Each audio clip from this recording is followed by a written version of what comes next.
오늘 말씀 본문에 보니까 귀신 들린 아이가 나오죠. 하나님께서는 지금도 하나님의 언약의 여정에, 하나님의 언약의 방향에 맞는 그 사람을 쓰십니다. 귀신 들린 아이를 고치셨어요.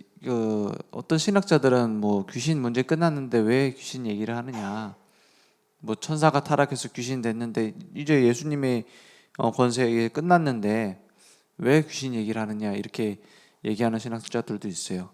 그런데 실제로 예수님의 사역과 예수님이 십자가에 죽으시고 부활하셔서 이제 모든 권세를 깨트리고 나 이후에 초대교회 사역에 보면 귀신 들린 사람들이 너무 많이 나옵니다.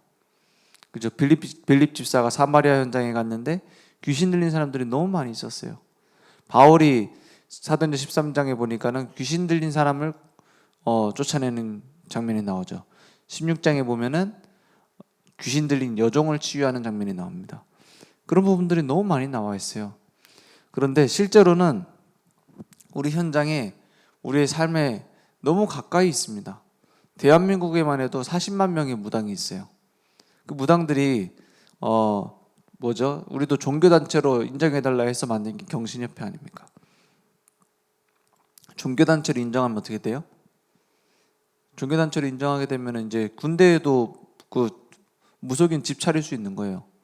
찾아가고 점치고 이렇게 할 수 있는 겁니다. 그런 식으로 지금 다 움직이고 있어요. 이게 귀신 문화, 무속 문화입니다. 분명히 성경에는 말하고 있어요. 타락한 천사가 귀신이라고.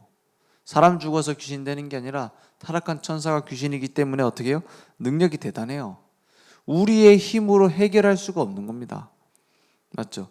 그래서 어느 날 오는 영적 문제가 있는데 이걸 어떻게 해결할 수 있습니까?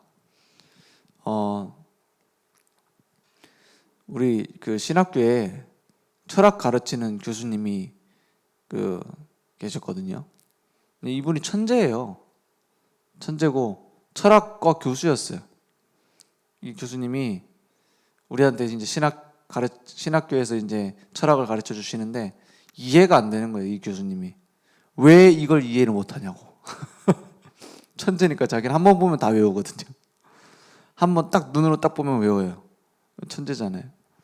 그러니까 우리 맨날 그 쉬운 숙제 내준다고 하는데 우리는 맨날 머리 아픈 거예요. 어려워가지고. 근데 이분이 어떻게 예수 믿게 됐나 싶더라고요. 저는 너무 똑똑하신데. 그래서 이제 한 번씩 이제 수업 너무 이제 맨날 수업만 하면 그러니까는 물어봤죠. 어떻게 구원받으셔서 목사님 되셨냐? 철학 깊이 하셨는데 여쭤보니까는 얘기를 하시는 거예요. 너무 똑똑하신 분이에요. 그래서 예수 믿으러 가면 무시했대요. 예수 믿으러 가면 안 들어요. 그걸 왜 믿냐는 거예요. 훨씬 똑똑한데, 그죠? 그런데 어느 날 영적 문제가 오는 거예요. 귀신 소리가 들리고 귀신이 보이고 이러기 시작하는 거예요. 그러니까 이게 해결이 안 되니까 결국 복음 앞에 무릎을 꿇어버릴 수밖에 없는 거예요. 그래서 예수 믿고 나서 치유되니까는 이 복음 속으로 깊이 들어오다 보니까는 하나님이 목사로 부르셨다는 거예요. 그래서 또 궁금한 게 있잖아요. 아니 그러면 그 철학을 목회하시는데 어떻게 사용하시냐? 그것도 궁금하잖아요. 여쭤봤죠. 그러니까 뭐라고 하시냐? 저는 그 대답에 참 다행이라는 생각이 들었어요. 그렇겠구나 생각이 들었어요. 뭐냐면 목회는 철학으로 하면 안 돼 이러시더라고요. 목회는 복음으로 해야지 철학으로 하면 안 된다는 거예요. 맞습니다. 우리 인생의 문제 어떤 능력으로도 해결할 수 없습니다. 우리의 노력으로 해결할 수 없습니다. 복음으로만 해결할 수 있습니다. 왜냐? 그분만이 구원할 자격이 되세요. 구원할 자가 되려면 첫 번째 최소한 하나님이 사람으로 오셔야 됩니다. 왜냐? 지금 이 사단에게 붙잡혀 있는 상태이기 때문에. 창세기 3장 이후로 모든 사람이 어떤 상태가 됐냐? 그 영이 사단에게 사로잡힌 상태가 됐어요. 에베소서 2장 1절에서 3절에 보니까 허물과 죄로 죽었던 너희들이라고 말하고 있어요. 허물은 뭡니까? 내가 스스로 위반한 죄예요. 자범죄죠. 그러면 죄는 뭡니까? 그건 원죄를 말하는 거예요. 하나님을 떠난 채로 태어난 거예요. 그죠? 하나님을 만나지 못한 채로 태어난 거예요. 그러니까 에베소서 2장 2절에 뭐라고 되어 있어요? 공중의 권세 잡은 자를 따랐으니 곧 지금 불순종의 아들들 가운데서 역사하는 영이라. 영이에요. 눈에 보이지도 않아요. 지구에 있는 모든 무기를 다 쏴도 죽일 수도 없어요. 그 영에게 붙잡혀 가는 겁니다. 공중의 권세 잡은 자. 거기에 끌려가고 있는 겁니다. 사단에게. 거기에서 해방될 수 있는 능력이 있으려니까 어떻게 해요? 하나님이 사람으로 오셔야 돼요. 구원자의 첫 번째 자격. 두 번째 뭡니까? 하나님이 사람으로 오셔서 죄 없으신 그분이 나를 대신해서 죽으셔야 돼요. 죄 없는데 죽으셔야 돼요. 왜요? 죄인을 대신하기 위해. 우리가 죄인이기 때문에. 어떤 죄? 난 죄 안 졌는데요. 하나님과의 생명 관계가 끊어진 것을 성경은 죄라고 말합니다. 그죠? 하나님과의 관계에 문제가 생기는 것을 성경에서는 죄라고 말해요. 그래서 살인죄를 죄라고 말하죠. 그렇죠? 하나님이 만들어 놓은 생명을 부정하는 거니까 살인입니다. 살인은 죄입니다. 그런데 더 큰 죄가 있어요.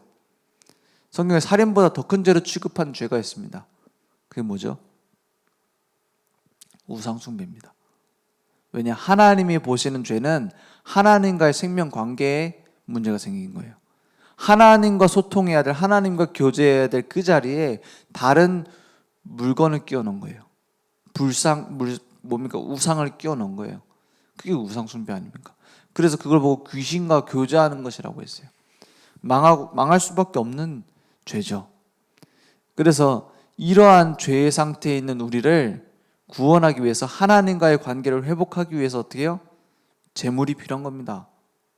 우리의 목숨을 대신할 수 있는 제물. 그래서 죄 없는 분이 우리 죄를 대신해서 죽으셔야 돼요. 구원자의 자격 두 번째입니다. 우리를 대신해서 죽으셔야 돼요.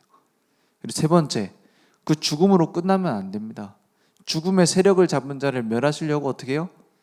죽음을 이기셨어요. 부활입니다. 우리랑 처음부터 끝까지 달라요. 쉽게 말해. 태어나심이 다르고 죽으심이 달라요.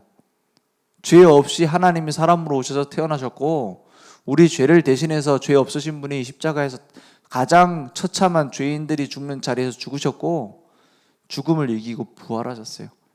이게 구원자의 자격입니다. 우리 인생의 주인 되려면 이 정도 돼야 돼요. 그죠?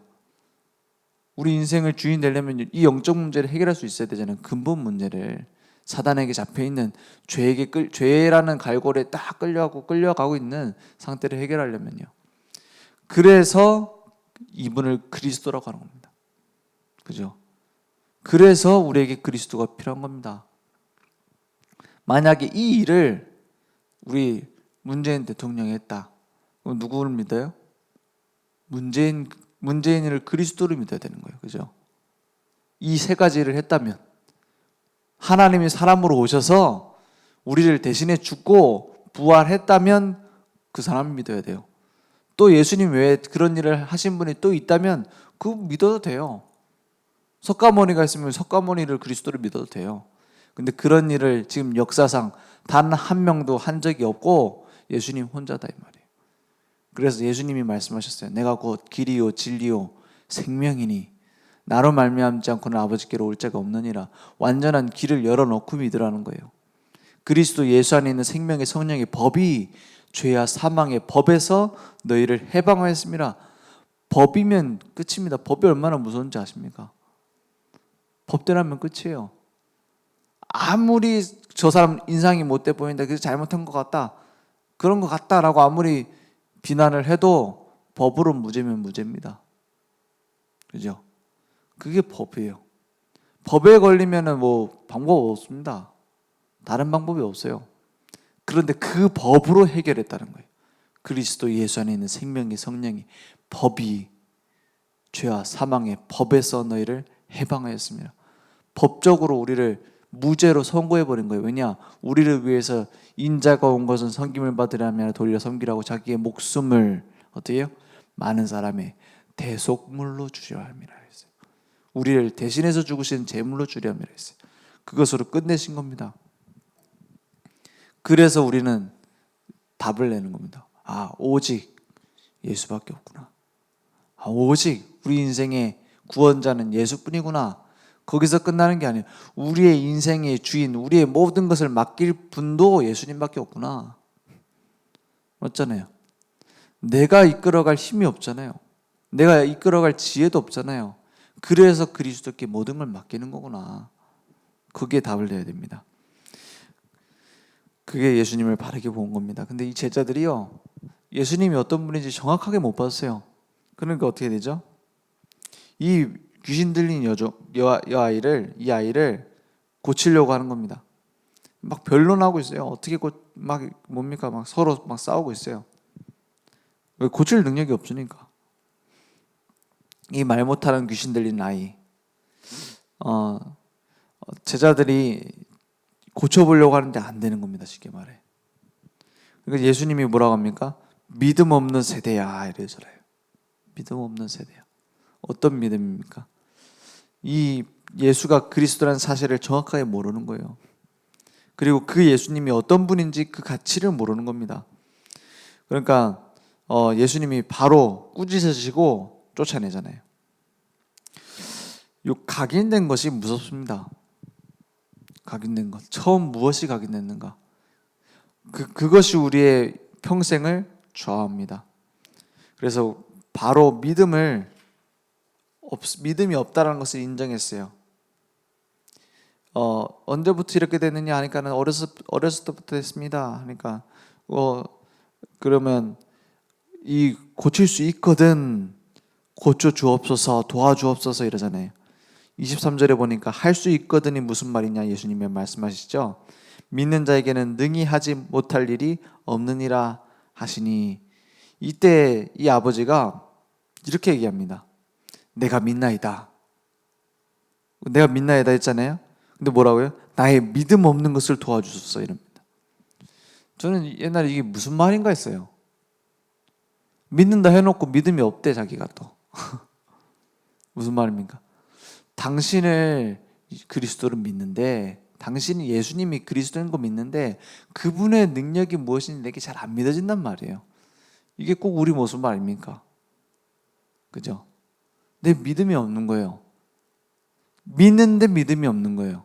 뭐죠? 예수님을 그리스도다 인정하고 받아들였는데 그분이 진짜 모든 문제 해결자구나, 그분이면 되는구나가 내게 잘 확인이 안 되는 거예요. 그래서 뭐예요? 그것을 도와주옵소서. 믿어질 수 있도록. 우리도 그렇잖아요. 예수는 그리스도 모든 문제 해결자 맞잖아요. 끝났잖아요.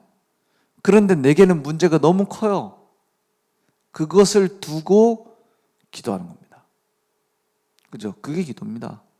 우리의 상황과 환경은 너무 어려워요. 근데 다 끝났대요. 그 갭이 있잖아요. 그걸 두고 기도하는 겁니다. 그럼 뭐가 보여요? 하나님이 하시는구나. 이게 보이는 겁니다. 그래서 우리에게도 이러한 루틴이 필요하다 말씀하셨어요. 의식하는 거예요. 그 테니스 선수 중에서도 이런 루틴이 있어요. 자기는 뭐 페트병을 여기다가 뭐 음료수가 담긴 걸 세워야 되고, 그러면은 그래야 집중이 되는 거예요. 어떤 옷을 입어야 되고, 그래 경기에 집중하여 몰입하기 위해서 그런 것들 딱 세워놨어요. 어떤 고정된 습관이죠. 우리에게도 습관적으로 믿는 것이 아니라 바른 믿음의 습관이 있어야 됩니다. 계속되어지면, 그 응답 속에 계속되어지면은 확인할 수 있잖아요. 청와대에 불렀어요. 대통령이 상을 준다고. 그러면 지금 집에서 입고 있는 추리닝 입고 갈까요? 아니죠. 백화점 가서 제일 좋은 옷 골라갖고 가겠죠. 가갖고 어떻게 해요? 대통령님, 내가 오늘 비가 오는데 짬뽕 먹읍시다 이럽니까? 분명히 우리는 뭐 드시고 싶으십니까? 물어보지도 못하고 뭐예요? 주는 대로 먹고 올 거예요. 맞죠? 그런데 집에 와가지고 대통령한테 전화 걸어서 오늘 저녁 나 혼자 먹을 건데 뭐 먹을까요? 물어보고 먹습니까? 내 맘대로 먹으면 돼요. 함께 있지 않으면 내 맘대로 하면 됩니다.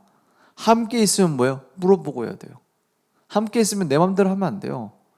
그걸 의식하는 거예요. 하나님이 우리와 함께 하시기 때문에 그것을 의식하는 겁니다. 그죠? 그래서 그 포드 자동차 회사 사장은 맨날 자기 옆자리 비워놓고 다녔잖아요. 왜요? 그게 하나님의 자리로. 꼭 그래란 말입니까? 그만큼 우리는 놓치고 살고 있는지도 몰라요. 하나님이 이미 함께 하시고 계시는데, 그래서 그것을 회복하라는 말입니다. 그래서 그리스도를 의식하여 루틴을 바꾸라 했어요. 십자가에서 다 끝냈다고 했습니다. 그래서 예수 그리스도의 심장이 내 안에 이식된 것이다 했어요. 이제 우리는 다른 생명체가 된 겁니다. 새로운 피조물이 된 겁니다. 그 안에서 살아가는 겁니다. 그래서 지속적으로 의식하고 계속 내 것으로 각인시키면 변화되게 돼 있어요. 그래서 말씀을 의식하고 묵상하라 했어요. 말씀이 내게 계속 성취되어지거든요. 그래서 저는 처음에 삼오늘을 하래요. 오늘의 말씀 기도 전도를 붙잡으라고 하시는 거예요. 그러니까 3개월만 해보라고 하시더라고요. 하나님 함께 하시기 때문에. 처음엔 너무 재미가 없어요. 기도 수업하는데 막 이게 뭘 하는 건지도 모르겠고 막 내 나름대로 적어놨는데 끼워 맞추는 것 같고, 그러다 몇 주 지났어요. 하다 보니까 이게 응답이 오네. 그러니까 너무 그 말씀하고 맞는 일들이 일어나는 거예요. 그 현장에서. 그러니까 막 어떤 딸은 막 흥분해요. 이렇게 막 응답하셨다고. 근데 이게 계속 하다 보니까 아니에요. 계속 하다 보니까 뭐예요? 이게 응답 받고 안 받고가 아니라 하나님이 지난 세월부터 지금까지 함께 하셨구나가 보여요. 그게 보여요. 하나님은 이미 함께 하고 계시구나. 말씀을 성취하고 계시구나. 이게 보니까 뭐가 생기냐면 여유가 생겨요. 그전에는 여유가 없었거든요. 그러니까 막 열심히 전도하러 다니고 막 열심히 막 기도하고 막 이렇게 생각하고 있었단 말이에요. 근데 여유가 생겨요. 하나님이 하고 계시구나. 그러면 계속될 수 있는 겁니다. 그게 루틴입니다. 내게 깊이 뿌리내리는 습관이 되는 거예요. 그래서 기도하면 성령의 역사하심을 맛볼 수 있습니다. 우리에게 영안이 열리면 그때부터 뭐가 보여요? 하나님의 성삼위 하나님이 함께 하시는 보좌의 능력이 임하는 것을 보게 됩니다. 오늘 시공간을 초월해서 하나님은 역사하실 수 있어요. 우리가 하나님이 함께 하시는구나. 늘 옆에 예수님이 서 계시면 어떨까요? 지금 만약에 여기 서 계시다. 그럼 저는 여기 앞에 서 있으면 안 되죠. 예수님이 말씀 전하셔야죠. 맞죠? 늘 옆에 서 계시다. 한편으로는 안심되겠죠. 옆에 늘 계시구나. 그런데 또 한편으로는 또 부끄럽기도 할 겁니다. 막 내가 뭐 잘못하고 있는데 막 누구 욕하고 있는데 막 옆에 듣고 있고 막 예수님이. 그게 의식하는 겁니다. 그죠? 근데 그 옆에 계신 것보다 더 가까이 계세요. 내 속에 너희와 함께 거하신다고 했습니다. 오늘 그래서 그 이름의 권세 사용하세요. 특히 저는 오늘 이 말씀 속에서 누구의 모습을 봤냐? 저의 모습입니다. 이 제자들 막 나와서 그냥 치유하겠다 하는데 막 제대로 믿지도 못하면서 막 치유하겠다 하고요. 아버지는 나는 믿고 싶은데 잘 안 믿어주고 이런 상태들 있잖아요. 막 시비 걸고 있는 바리새인 막 거기랑 싸우고 있는데 실제 나는 막 뭔가 하나님 함께 하시는 능력이 잘 안 나타나고, 그래서 우리에게 뭘 주셨냐면 기도할 수 있게 하셨어요. 맞죠? 우리의 모든 불신앙을 내려놓고 나와 함께 하시는 예수 그리스도 이름의 권세를 사용하는 겁니다. 저는 그래요. 예수 그리스도 이름으로 우리의 모든 불신앙 무너지지어다. 그걸 제일 많이 기도해요. 제가 제일 예수 그리스도 이름의 권세를 사용하잖아요. 이건 결박받을 자다 하잖아요. 어떤 사람은 막 남편 보는 앞에서 마귀에게 붙잡힌 우리 남편은 결박받을 자다 막 기도하더라고요. 그러면 남편 내가 마귀란 말이 막 싸우고 그러면 안 되겠죠.